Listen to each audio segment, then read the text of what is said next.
Okay, good morning. So ngayon ay June 5. So June 5. At ito ay hindi pa, wala pang isang buwan. Pero kailangan ko na i-check yung nutrient solution nito.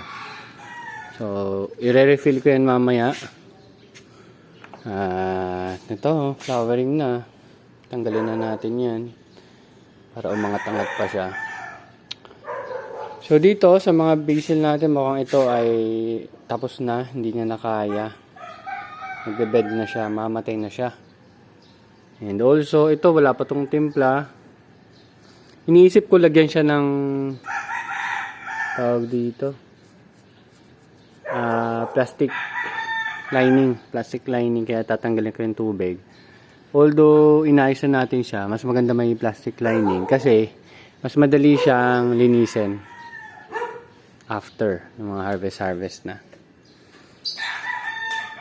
So ito medyo mabagal yung paglaki. Ito medyo tumigil. Yun, lumalaki pa. Pero baka patayin ko rin yan. Ang itanim natin dyan, mga kulitis. Ayun o, kulitis. And also, nagtanim ulit ako ng panibagong batch ng bell pepper tsaka cucumber.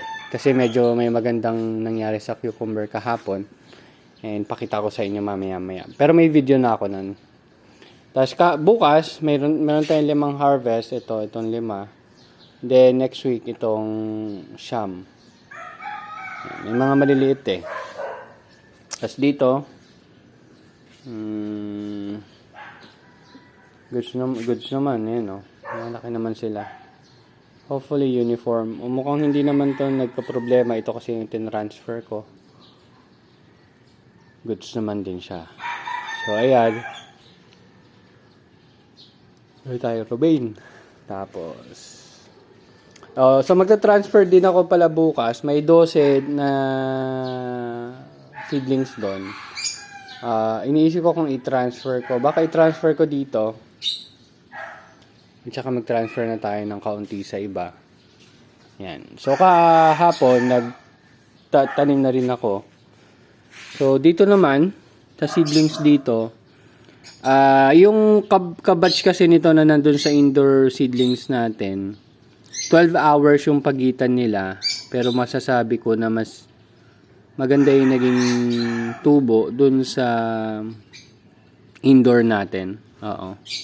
Tapos ito namang rainy, hindi ko sure kung bakit hindi pa nag-germinate. Dapat nag-germinate na siya based on my experience.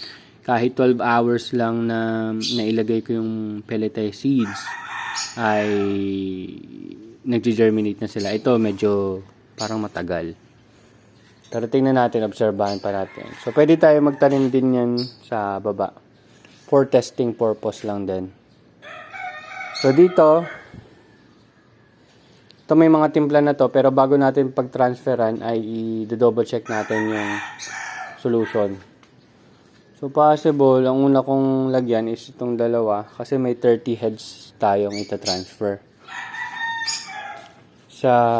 Kailan ba yun? Hindi pa naman sa Webes, next pa sa Tuesday pa siguro. Pero double check ko na rin. So ito ang ganda-ganda ng tubo oh. Tapos hindi siya ganun kahirap itanim. So kaya papatubo ko nito marami. Dadamihan natin. Hindi ko pa nasusubukan yung use solution ko na i-improve yung pH level tsaka ppm or EC. Pero ngayon pinandidilig ko kasi siya dito. Kasi susunod pag nag-harvest ako, marami na naman tayong excess na tubig. Ayun, pinandidilig ko lang. So dito, nag-transfer na ako dito kahapon. Yan, nakita nyo naman yan. Nag-video din ako kung paano ko ginawa. And ayun, hindi naman siya ganoon kahirap kasi nga naka net caps na siya. So dito, going strong din naman yung mga ang tawag dito? Hydraulic natin, tas may isang scamander. Yan. So dito nag-transfer din tayo. Ito yung excess natin. So in-improve din natin, nilagay natin ng date. So may tape yan, tape. scotch tape tapos nilagyan ko ng date. Para alam ko kung kailan ba sila. Hindi ko sure kung 12 to or 10 pero 12 lang nilagay ko. Yan, 16 yan. May mga date na. And ito yung sinasabi ko sa inyo, napakadaling ng kulitis no. Nagpop up na yung mga kulitis dito na hindi ko may inaalagaan. So, pero didiligan natin lang siya from time to time. So, ito may mga kulitis pa dito. Dito kasi yung nag-alaga ko dati ng kulitis, tapos nag-mature siya. Ayan, nagbigay siya ng mga seeds. Tapos, nagluhulog siya ng mga seeds. Tapos yan, lumaki. Nang hindi ko inaalagaan. So, dito rin, ayan no. Dito talaga nagsaboy ako. Pero, hindi ko inaasahan na konti lang yung mag-sprout. Pero, nag-sprout. Yun yung mahalaga. Then, maganda rin tubo ng lemongrass natin. So, dito tayo sa good news natin. Pero anyway, ito. Mga petchay, mustasa. Ito yung petchay mustasa. Hindi masyadong lumalaki kasi hindi ganun kaganda yung nutrient solution. Kasi used nutrient solution na siya. So, dito na tayo sa sinasabi ko na magandang update. Kasi ito ay nakakita tayo ng malaking bunga. Ayan. Ayan. Malaki-laki na siya. Ayan. So, na-discover ko siya dyan kasi ipuprune ko na sana to.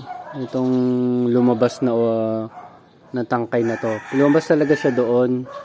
So, nung hinugot ko, napansin ko, may malaking bunga. Kaya, medyo napatigil tayo. Then, tinitingnan ko na posible ang problema ko kaya hindi siya lumalaki na maayos ay araw. Kasi dun sa labas, medyo halos, mas maganda siguro yung sikat ng araw na experience niya. Ito yung iniisip ko. Baka dito sa mga part na to, dito talaga tumubo na maayos yung mga bunga. Ayan, yung mga bunga. So, ayan. Ito, ayusin ko to. Ididikit ko lang muna doon.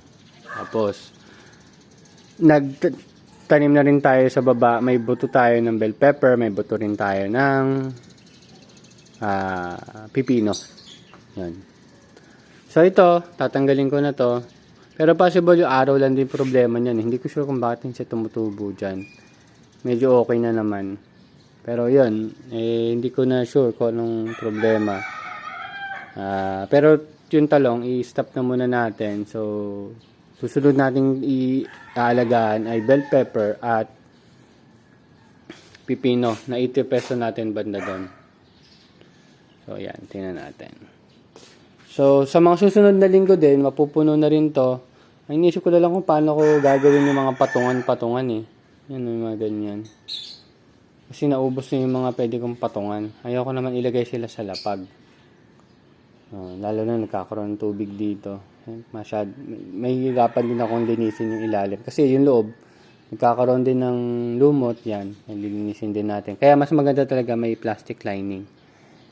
Yan, yun yung naisip ko. Tapos yung sa plastic lining, in case medyo may leak yung styro, papipigilan ng plastic lining yung mga ganong klaseng leak.